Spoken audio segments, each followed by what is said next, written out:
Distinguished colleagues, directors and staffers, faculty guests, members of the media, fellow Liberians, ladies and gentlemen. I'm extremely pleased to welcome you back to the second session of the 55th legislature, and hope that you had some wonderful and rewarding engagements with constituents across the country. May I also continuously thank you, distinguished colleagues, for the unity regardless of political affiliation, your support and cooperation, dedication to your committee work, regular engagements, and consultations as a team, which has helped to make this Senate stable and productive. Today, as we resume, I wish to present a summary report from January 16 to March 25, 2025. That includes the current state of the Senate's governance and financial management practices. Total legislation passed, 17. Ratifications, 1. Amendments, 1. Enactments, 15. Nominees received, 75. Nominees confirmed for the 7 legislation in committee rooms, 33. Detailed copies of this report and the journal for the second quarter session have been distributed to your offices for your record and to take note of the task ahead for all committees in the next few weeks. The status of our reform process. The General Auditing Commission, GAC, recently conducted a second review to assess the ongoing implementation process of their recommendations. Below is an update on key areas where notable milestones are being achieved. Number 1, the Senate Strategic Plan. The first draft of the plan has been produced pending review and approval by the Senate leadership. This plan is envisioned as the cornerstone of all reform initiatives and serves as a critical foundation for institutional development. 2, finance. The Senate has renewed the contract of the financial consultant, who has done a great job collaborating with the finance team in producing the 2024 annual financial reports. Additionally, draft policies and procedure manuals have been completed, including documents on fixed assets, fuel distribution, fund disbursement, and petty cash management. These drafts are currently pending review and approval by the Senate leadership.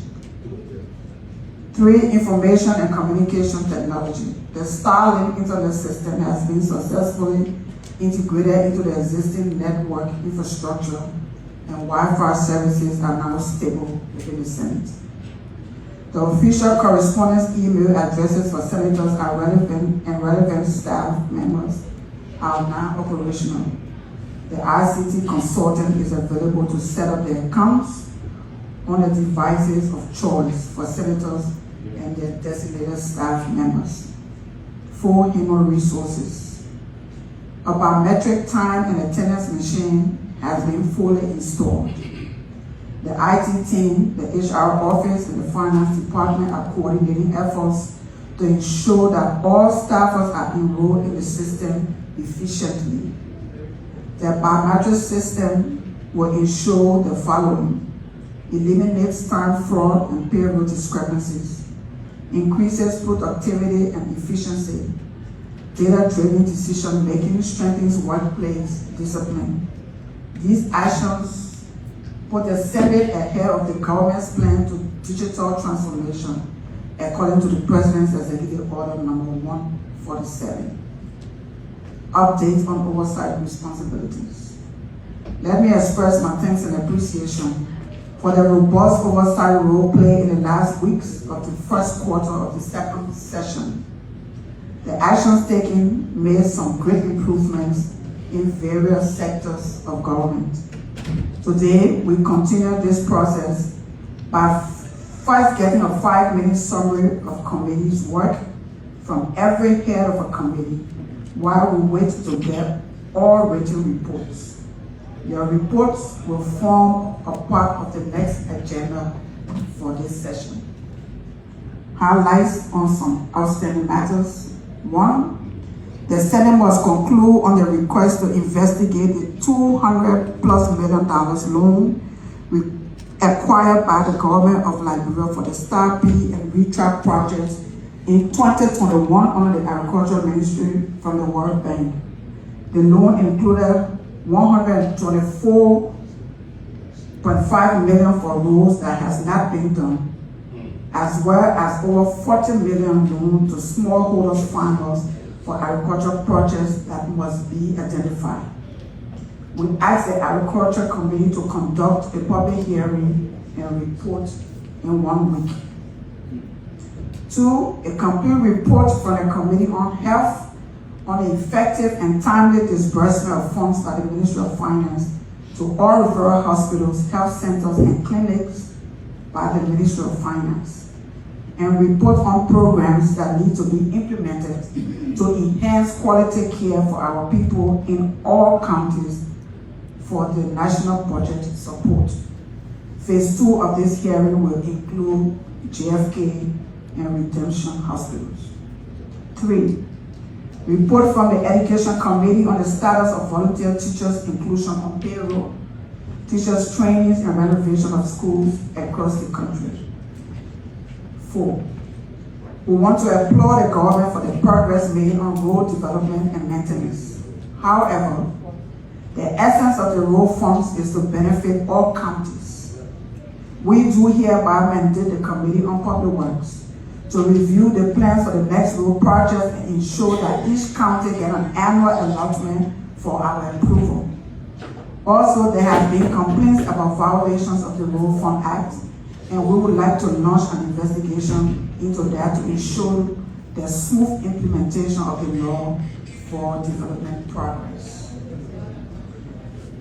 The Senate received invitation from the Ministry of Foreign Affairs for the chair and some members of the Committee on Foreign Affairs to join the delegation in New York to conclude on the final voting process for Liberia's representation on the United Nations Security Council. The Liberian Senate had a delegation of 5 at the launch of this campaign a few months ago, and we continue to give our fullest support to this bid, and we look forward to a win. Today, we are pleased to announce that the winner for the Pro-Tempore Committee award goes to the Chairman on Concession, chaired by, to the Committee on Concession, chaired by Senator Batikwa.